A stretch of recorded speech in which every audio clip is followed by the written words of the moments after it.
We're at the height of the Winter Olympic excitement here on WCNC Charlotte, but something not as exciting as climate change. It is impacting these games, too. Right now, the games increasingly need to use artificial snow.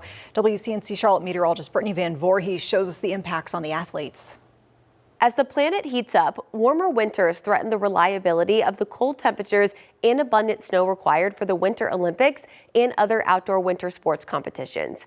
A 2024 study found that of 93 potential host cities for the Winter Olympics, only half of them would have reliable climate conditions to hold the games by the 2050s.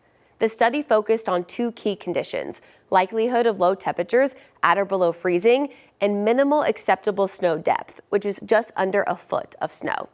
Kaitlyn Trudeau is a senior research associate at Climate Central. She says climate change is leading to more variability and a decrease in reliability.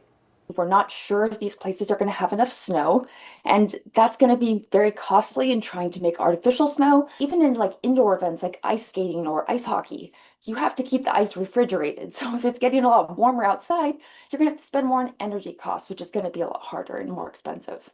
Trudeau says having to make snow isn't good for the athletes either.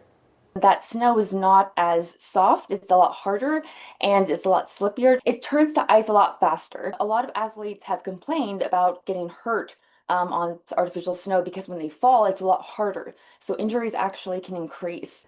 Despite most of the outdoor events taking place in the high-altitude Italian Alps, this year's Winter Olympics will require approximately 3 million cubic yards of artificial snow.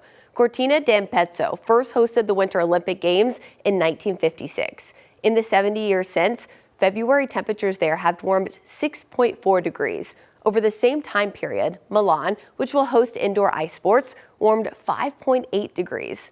The Winter Paralympics Games face even higher climate impacts, often happening about a month later in the same location. This puts the Paralympics in March even closer to the spring thaw and usually a higher climate variability. For WCNC Charlotte, I'm meteorologist Brittany Van Voorhees. Well, artificial snow was used for the first time at the Winter Olympics in Lake Placid in 1980. And on the flip side, the alpine ski competition in Nagano in 1998 had to be rescheduled several times because of too much snow.